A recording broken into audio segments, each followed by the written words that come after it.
Minasyaitonirrajim. Bismillahirrahmanirrahim. Assalamualaikum warahmatullahi wabarakatuh. Alhamdulillahirabbil alamin wassalatu wassalamu ala asyrofil anbiya'i wal mursalin sayyidina wa maulana Muhammadin segala puji dan puji senantiasa kita panjatkan kepada Allah Subhanahu wa taala atas segala kemuliaan dan kasih.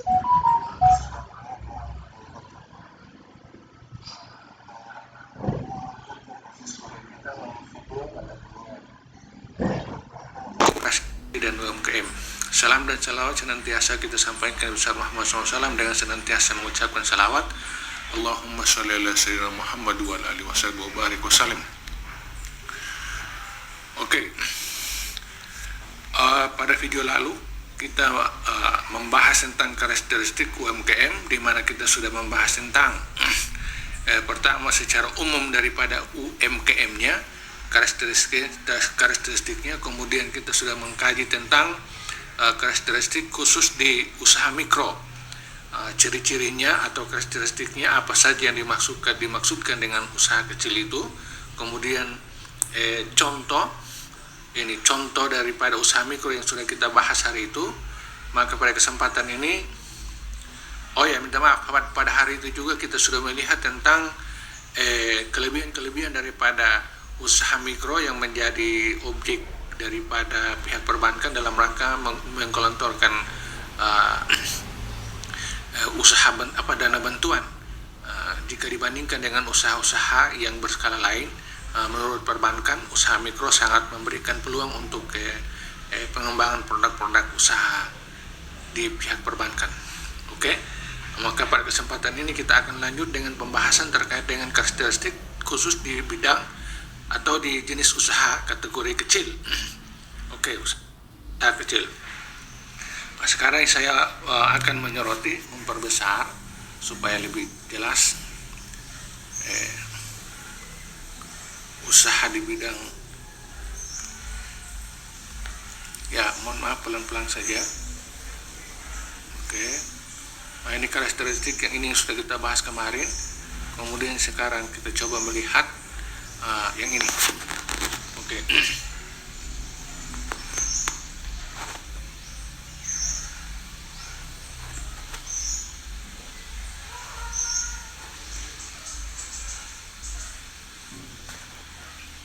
Ya.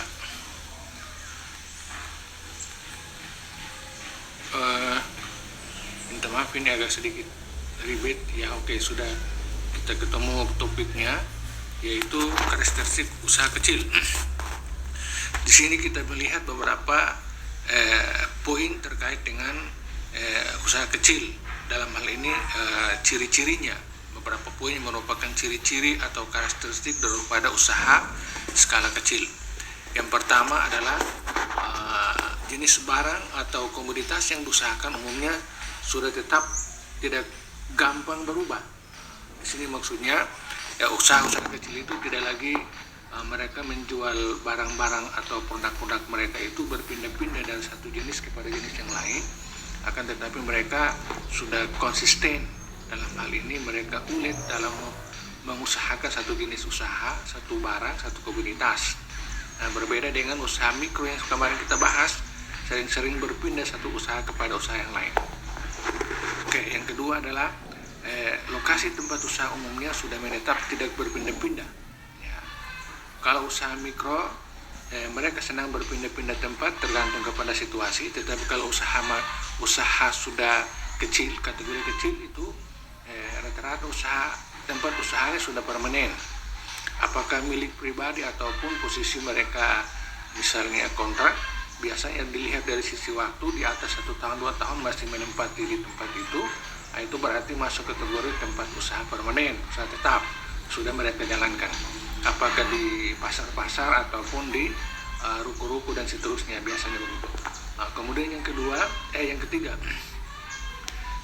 ciri khas atau karakteristik daripada usaha kecil yang berikut adalah pada umumnya sudah melakukan administrasi keuangan walaupun masih sederhana. Keuangan perusahaan sudah mulai dibesarkan dengan keuangan keluarga, sudah membuat neraca usaha. Nah, bisa kita lihat bahwa usaha-usaha kecil itu salah satu cirinya adalah mereka sudah menata keuangannya walaupun masih sifatnya sederhana menggunakan misalnya tata buku, pencatatan sederhana daripada arus masuk, arus keluar keuangan mereka sampai kepada mereka bisa mampu membuat semacam neraca atau laporan keuangan walaupun sifatnya terbatas. Nah itu masuk sebagai salah satu ciri daripada usaha kecil yang sudah mengelola keuangannya. Dengan demikian maka tidak ada campur baur antara keuangan usaha ataupun dengan uang pribadi, mereka sudah dapat pisahkan. Oke. Yang kedua, sudah memiliki izin usaha dan persyaratan legalitas lainnya termasuk NPWP.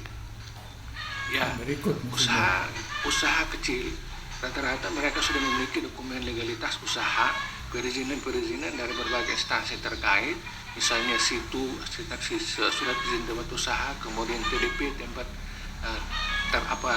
tanda terdaftar perusahaan, kemudian NPWP ataupun urusan izin domisili di tempat mereka berusaha daripada kelurahan ataupun surat-surat lainnya merupakan legalitas yang mereka miliki dari berbagai instansi yang terkait. Yang keempat. Kemudian berikut, yang kelima, sumber daya manusia atau pengusaha memiliki pengalaman dalam berusaha. Ya rata-rata seperti begitu. Kalau usaha yang sudah sifatnya permanen, kategori usaha kecil itu mungkin awalnya mereka adalah usaha mikro yang kemudian mereka punya pengalaman berusaha dari waktu ke waktu dengan berbagai macam jenis usahanya. Mereka pada akhirnya menjadi istilah terulang, mereka sudah punya pengalaman yang cukup terhadap yang namanya kegiatan usaha, sehingga dalam pengelolaannya mereka tidak seperti pada masa-masa mereka menjadi pengusaha mikro. Mereka sudah punya pengetahuan yang cukup terkait dengan kewirausahaan. Nah itu dari pengelolaannya, manajemennya dan seterusnya. Kemudian yang berikut, sebagian sudah akses ke perbankan dalam keperluan modal. Ya itu rata-rata usaha kecil itu kebanyakan mereka sudah mampu atau sudah bisa mengakses permodalan yang disediakan oleh lembaga permodalan dalam hal ini misalnya perbankan, karena dengan persyaratan keuangan yang sudah tersusun bagus, kemudian tempat usaha yang tetap, lalu kemudian jiwa usaha yang sudah memadai, kemudian ditambah dengan laporan keuangan yang bisa dapat dipercaya, maka dengan demikian pihak perbankan akan memberikan perhatian kepada usaha kecil. Ya, dengan demikian ada peluang-peluang bagi usaha-usaha kecil itu untuk mereka bisa akses permodalan. Kemudian yang berikut adalah sebagian besar belum dapat membuat manajemen usaha dengan baik secara seperti business plan. Nah itu jadi rata-rata walaupun mereka sudah kategori usaha kecil, tetapi mereka membuat perencanaan business plan ke depannya itu mungkin kerepotan karena mereka hanya berpatokan kepada pengalaman yang mereka jalani selama ini, sehingga apa yang sudah dilakukan merupakan baku, sudah jadi semacam standar, sehingga mereka tinggal menjalankan saja. Sehingga perencanaan dalam rangka misalnya memperluas, memperlebar, menambah usaha dan seterusnya, atau membuat perencanaan mulai daripada punya mimpi yang bagaimana, kemudian mewujudkan mimpi itu dalam bentuk rencana kelayakan, lalu membuka usaha yang lebih besar dan seterusnya. Itu rata-rata usaha kecil itu belum sampai ke tingkat itu, karena mereka lebih kepada usaha-usaha yang mereka jalankan saja sebagai usaha yang sudah mereka tekuni. Oke. Nah itu adalah merupakan ciri khas daripada atau karakteristik daripada usaha kecil. Mohon maaf ini kita mempercepat saja penjelasannya karena memang durasi. Kemudian selanjutnya kita melihat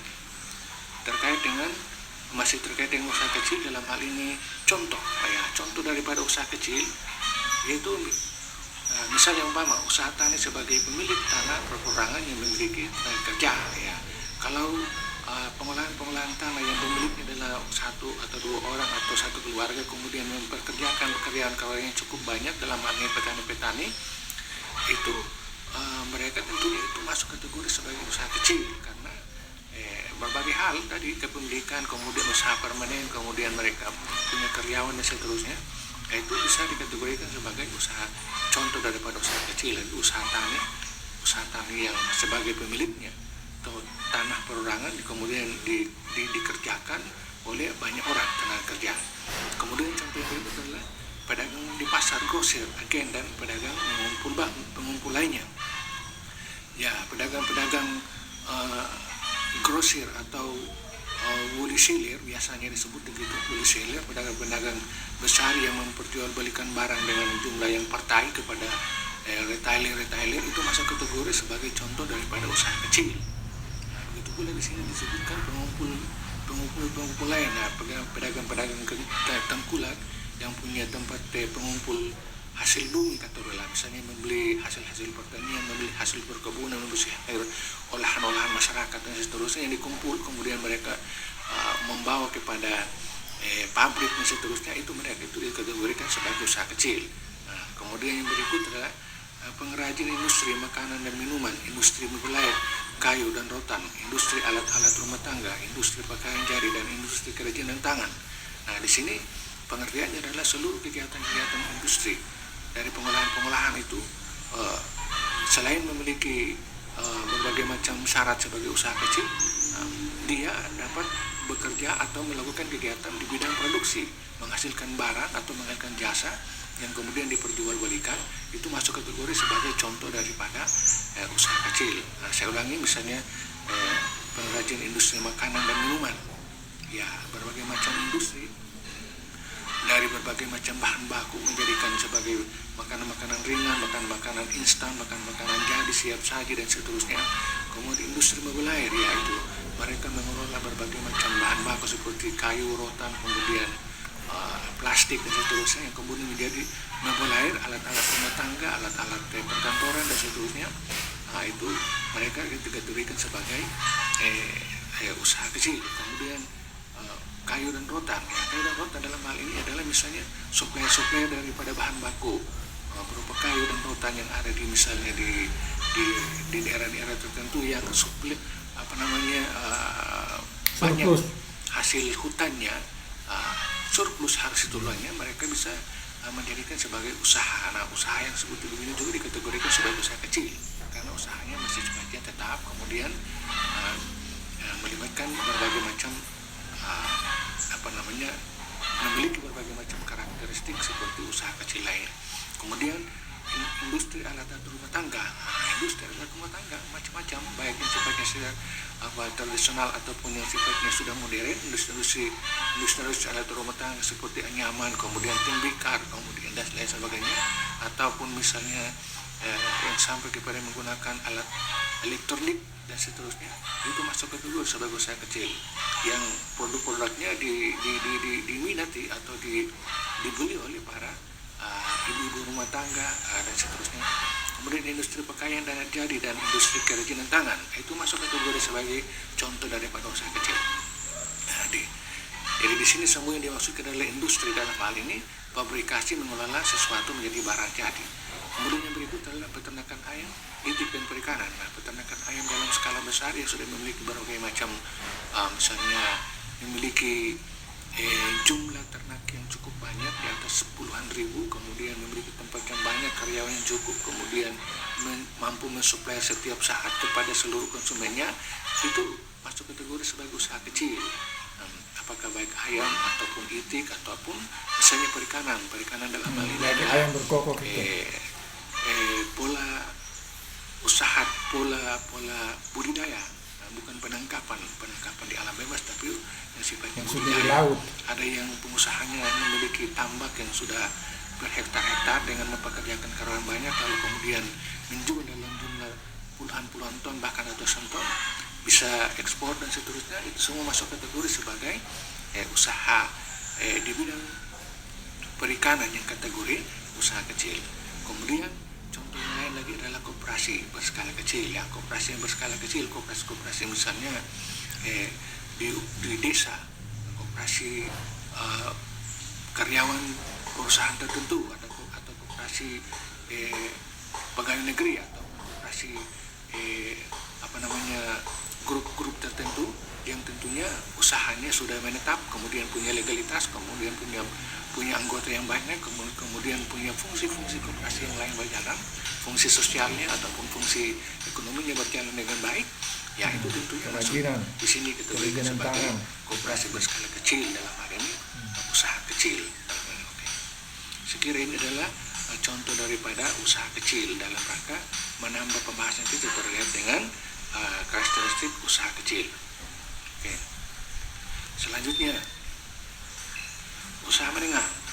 Karakteristik usaha menengah umumnya memiliki manajemen dan organisasi yang lebih baik, lebih teratur, bahkan lebih modern dengan pembagian tugas yang jelas antara lain bagian keuangan, bagian pemasaran, dan bagian produksi.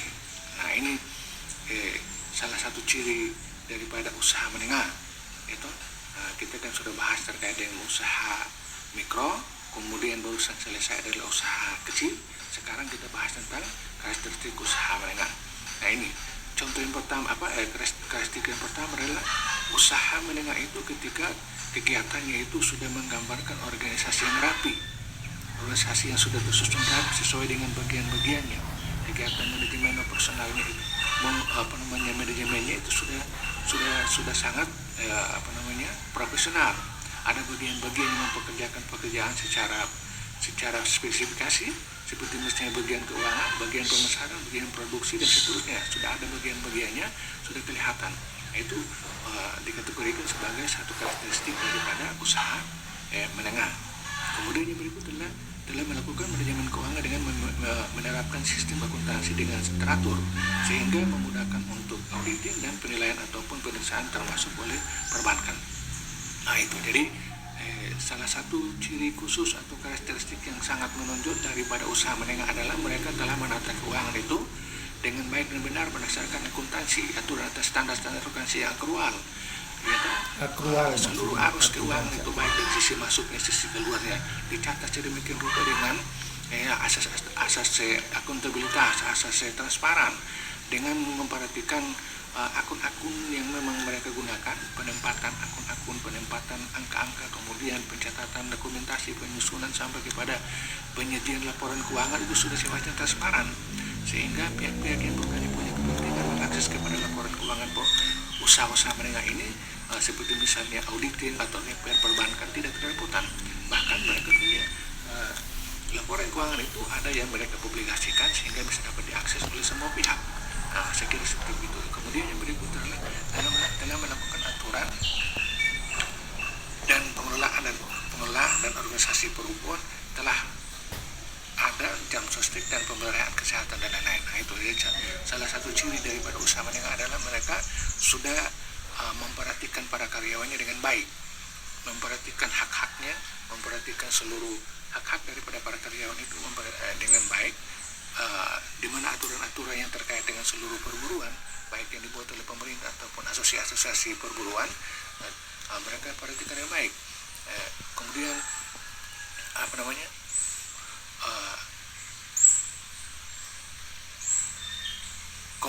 kompensasi yang diberikan kepada para karyawan itu senantiasa diperhatikan dengan baik.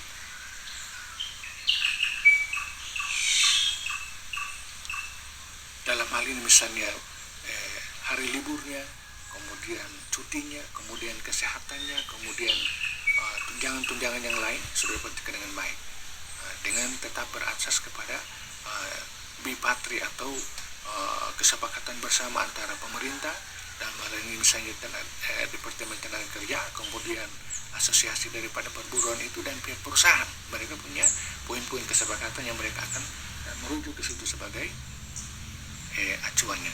Kemudian yang berikut sudah memiliki segala persyaratan legalitas antara lain izin tetangga, izin usaha, izin tempat, NPWP, upaya pengelolaan lingkungan dan seterusnya. Nah, itu jadi mirip seperti usaha menengah tadi, usaha kecil tadi mereka sudah memiliki legalitas semua. Namun kelebihannya adalah mereka sudah punya CSR atau social responsibility, corporate social responsibility, di mana mereka sudah punya pengelolaan terhadap lingkungan di mana mereka berada dan usaha itu ada. Mereka menyediakan program-program yang membina atau memperdayakan masyarakat setempat dengan bantuan-bantuan usaha, menyisihkan sebagian keuntungan daripada perusahaan itu untuk membantu kemasyarakatan pada umumnya, apakah di bidang kesehatan, di bidang keagamaan di bidang pendidikan ataupun dan lain sebagainya. Itu salah satu ciri daripada usaha menengah. Kemudian sudah akses kepada sumber-sumber pendanaan perbankan. Nah, itu secara keseluruhan yang namanya usaha menengah itu sudah dapat berakses kepada seluruh perbankan atau permodalan lain. Dalam hal ini bukan hanya sekedar dalam rangka mendapatkan pinjaman investasi atau penambahan modal, tapi mereka punya kerjasama dalam berbagai hal. Misalnya mereka punya joint program secara bersama dan seterusnya dalam rangka mengembangkan atau menguntungkan kedua belah pihak. Nah, itu sudah nampak untuk usaha atau sudah dilakukan oleh usaha-usaha yang berskala menengah. Kemudian pada umumnya telah memiliki sumber daya manusia yang terlatih dan terdidik. Nah, itu jadi usaha-usaha atau perusahaan-perusahaan atau usaha-usaha yang jenisnya adalah menengah itu, mereka pada dasarnya seluruh karyawan-karyawan personil yang terlibat itulah terdiri daripada orang-orang yang sudah memang terdidik, terlatih, kemudian memiliki keterampilan yang sesuai dengan yang dibutuhkan oleh perusahaan itu. Karena mulai daripada pertama mereka melakukan proses penerimaan atau rekrutmen, sudah ada persyaratan tertentu yang harus dipenuhi oleh orang-orang yang masuk bekerja di situ.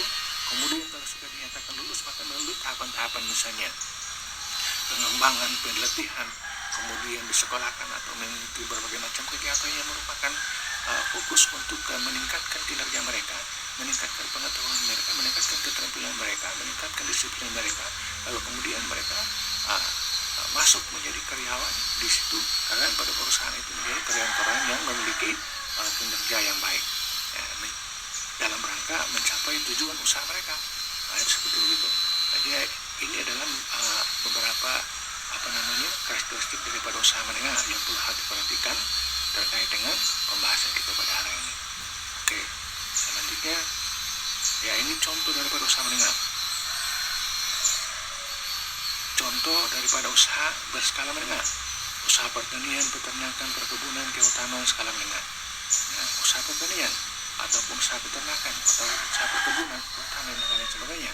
Ini biasanya usaha-usaha yang dikategorikan sebagai, di sini contoh di sini dikategorikan sebagai usaha menengah itu ketika pengelolaan mereka itu manajemennya sudah mulai daripada hulunya sampai hilir. Mereka memproduksi barang-barang, menanam atau mengusahakan pertanian yang sangat modern dengan mekanisasi pertanian yang baik, ekstensifikasi dan intensifikasi pertanian yang bagus. Kemudian hasil pertanian mereka, apakah pertanian, peternakan, perkebunan, kehutanan, seterusnya, mereka mengolah. Jadi mereka menanam, kemudian mengolah dalam berbagai macam jenis-jenis produk diversifikasi yang kemudian mereka sendiri lagi kemudian mendistribusikan kepada para konsumen. Nah, jadi dari hilir sampai hulu mereka melakukan secara monopoli seluruh kegiatannya. Nah, itu biasanya disebut sebagai atau dikategorikan usaha-usaha yang bergerak di bidang pertanian dan seterusnya ini dengan model monopoli ini, atau misalnya mengelola daripada hilir sampai hulu ini, itu dikategorikan sebagai usaha menengah. Kemudian usaha perdagangan kecil termasuk ekspor dan impor. Nah, usaha-usaha perdagangan besar, apakah itu mengambil dari pabrik kemudian menjual kepada para pengecer, ataupun mengumpul daripada masyarakat kemudian menjual kembali kepada pabrik. Dalam hal ini mengambil dari perusahaan berarti mengambil barang jadi, ataupun mengambil dari masyarakat kemudian menjual kembali kepada perusahaan dalam bentuk bahan baku, ataupun yang bergerak di bidang ekspor impor. Nah, itu adalah daripada contoh usaha menengah. Kemudian usaha jasa, ekspedisi muatan kapal laut, entertainment dan jasa transportasi taksi dan bus antar provinsi. Nah, itu jadi perusahaan angkutan barang dan jasa antar daerah dari satu provinsi ke provinsi lain, dari daerah ke lain, dalam rangka memindahkan barang dan orang, itu masuk dikategorikan sebagai usaha menengah. Kemudian usaha industri makanan dan minuman, elektronik dan logam. Nah, itu usaha industri makanan dan minuman, elektronik dan logam yang skalanya sudah besar, bahkan multinasional, seperti misalnya Unilever atau misalnya Indofood ataupun lain-lain sebagainya. Itu masuk ke kategori sebagai usaha menengah. Kemudian usaha pertambangan batu gunung untuk konstruksi dan marmer hutan dan seterusnya. Nah,